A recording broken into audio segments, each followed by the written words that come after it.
Boru Aboye. So, in this last week, I've been treated to some really interesting perspectives in African American culture and identity. Most recently, I saw a clip that you probably have seen. It's of a young girl. I think she's about 16, and she is obviously black, right? She's got that, patented African gap in her teeth. She's got this beautiful glowing brown skin. She even speaks with a patently African American accent, but she's swearing up and down that she's white. And she goes into great detail to talk about why she's white and how her lifestyle and her perspectives and her experiences are radically different from African Americans, and therefore she is white. Now, I watched the clip a couple of times in different places, and I read the comments and read the comments and read the comments, and it was interesting. It was predictable the ways in which people would criticize this girl, criticize her parents. People had all kinds of theories and lots of highfalutin things to say about what the situation was and what they would do about it and blah blah blah. Right? I think that's a total waste of time. Right? What I want you to do is I want you to challenge yourself.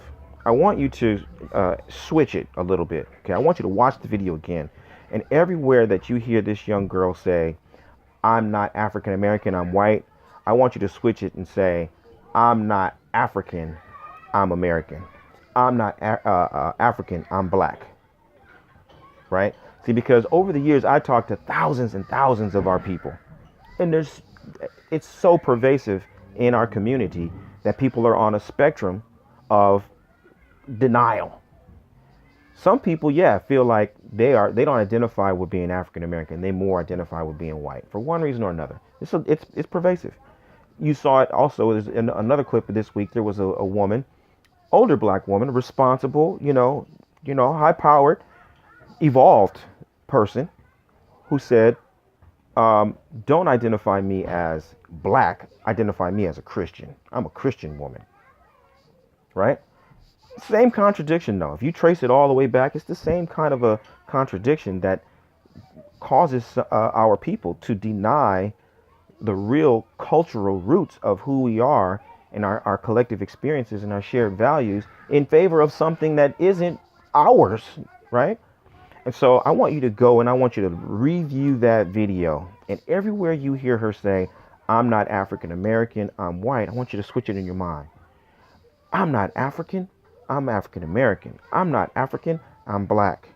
Okay?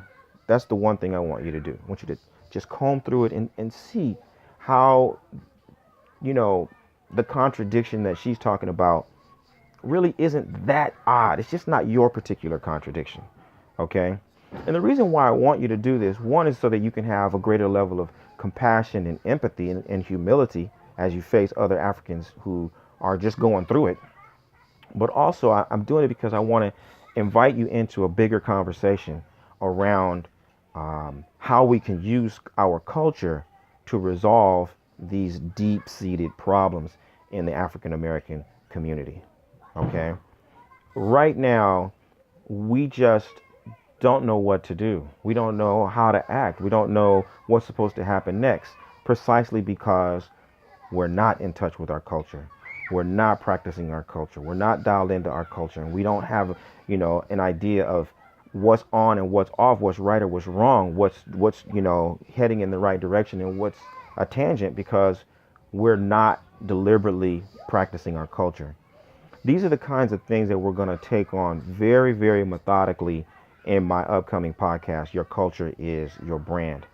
And so I want you to think about your contradictions and bring them, to the forefront. When you go to my website, obafemio.com/podcast, there's an opportunity for you to submit a problem that you have, a contradiction that you might be suffering with, or someone else might be suffering with. And so you can get on the phone with me and we can have basically a cultural coaching call where we can talk about a problem that you're suffering with, a problem that a family member is suffering with, and how the culture can address that problem, how the culture can remedy that problem, how the culture can help you and your loved ones to achieve peak performance in every aspect of life. The answer is in the culture. All right. And I want to prove that to you. I want you to see that. You actually already know it, but I want to help you to recognize how many resources you've got embedded in the culture. So again, please check out obafemio.com/podcast. Check out the menu of options that we're going to go through in the upcoming weeks. And if you have a problem that you want to get some coaching on, you want to get some kind of resolution around, you need some help and you need some support around, and you feel like I can help you address that, call me up. Leave me a message. There's a form also. Complete the form and describe your problem to me, and then we'll talk and we'll figure out how we can start to help you to live the medicine that will heal your life and heal the lives of those you are destined to serve. Aboru aboye, aboshisha.